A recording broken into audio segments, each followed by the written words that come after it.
तो गाइस, क्या आपके मैकेनिकल डिस्क ब्रेक या फिर हाइड्रोलिक डिस्क ब्रेक से कुछ इस तरीके से आवाज आ रही है?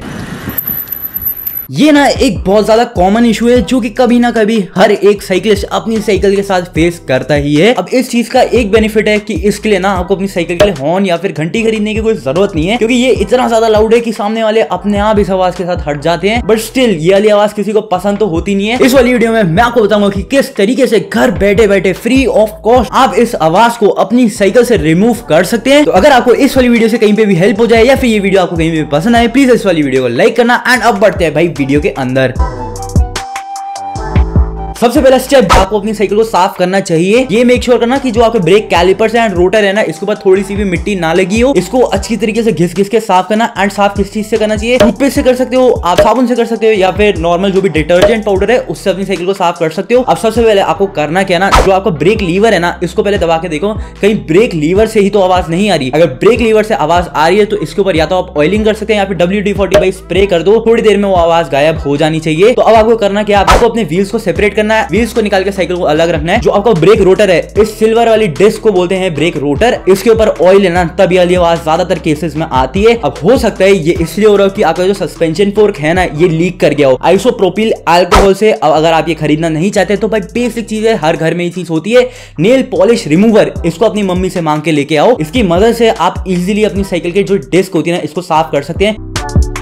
इसके लिए या तो आप एक साफ कपड़े को यूज कर सकते हैं या फिर नॉर्मल नैपकिन को यूज कर सकते हैं। अब आगे करना क्या है, एक बार आपका जो डिस्क रोटर है ये साफ हो गया, उसके बाद जो आपके ब्रेक कैलिपर, इसके अंदर से ना जो आपका ब्रेक पैड्स है इनको निकालो। अलग अलग ब्रेक कैलिपर्स में अलग अलग सिस्टम होता है, आपको ये खुद देखना होगा कि किस तरीके से आपके जो ब्रेक पैड्स है ना वो निकलेंगे। एक बार आप इनको निकालो, या तो आप एक कैंडल को ले सकते हैं या फिर जो आपके घर में गैस होती है ना, किचन में गैस होती है, उसके ऊपर अपने डिस्क ब्रेक को गर्म करना है। इन मोस्ट केसेस जो भी इसके ऊपर से ऑयल होता है ना डिस्क ब्रेक में, वो जब आप इसे गर्म करेंगे तो या तो वो इवेपोरेट हो जाएगा या फिर वो सेपरेट हो जाएगा।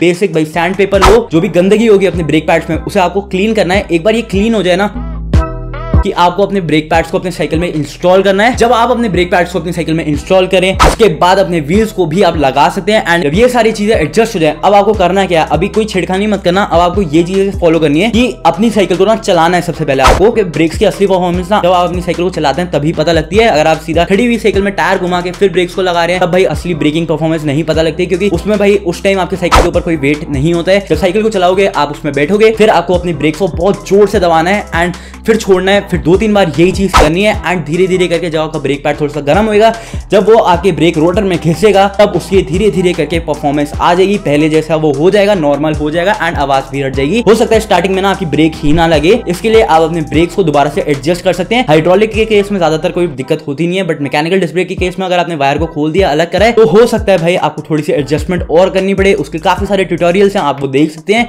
वरना आपकी जो ये वाली नॉइज है ये हट चुकी होगी, आपको और कुछ भी चीज करने की जरूरत नहीं है। एंड गाइस, इतना ही प्रोसेस है, इसमें ज्यादा से ज्यादा हो सकता है आपको आधा घंटा लग जाए, इससे ज्यादा टाइम नहीं लगेगा। गाइस, अगर आपको मेरी 91 की ब्लड विंग को खरीदना है तो गाइस आप इनकी वेबसाइट में जा सकते हैं एंड इनकी वेबसाइट में आप मेरा कूपन कोड यूज कर सकते हैं, जो कि है पंकज91। एंड इस कूपन कोड को यूज करने की वजह से आपको 3 साइकिल की एक्सेसरीज फ्री ऑफ कॉस्ट अपने साइकिल के साथ देखने को मिलेंगी। एंड बस गाइस, इतना ही था इस वाली वीडियो के लिए। आई होप आपकी इस वाली वीडियो से हेल्प हो पाई तो लाइक करना, वीडियो पसंद आई होगी तब भी लाइक करना एंड चैनल को भी भाई सब्सक्राइब कर देना। मैं ऐसी साइकिलिंग से रिलेटेड वीडियोस अपने चैनल के ऊपर अपलोड करते रहता हूं। अगर आप चाहते हो मैं किसी पर्टिकुलर टॉपिक को कवर करूं, उसके बारे में नीचे कमेंट सेक्शन में आप मेरे को बता सकते हैं। किसी साइकिल से रिलेटेड आपको कोई कंफ्यूजन है, किसी प्रॉब्लम में आप पड़े हो साइकिलिंग से रिलेटेड, तो नीचे कमेंट सेक्शन में आप मेरे से पूछ सकते हैं। आपकी हेल्प करने के लिए पूरी कोशिश करूंगा। And that will be it guys for this video. मेरा नाम है पंकज एंड आप देख रहे हैं the guideless rider Pankaj and I will see you in the next one. Till then, bye guys.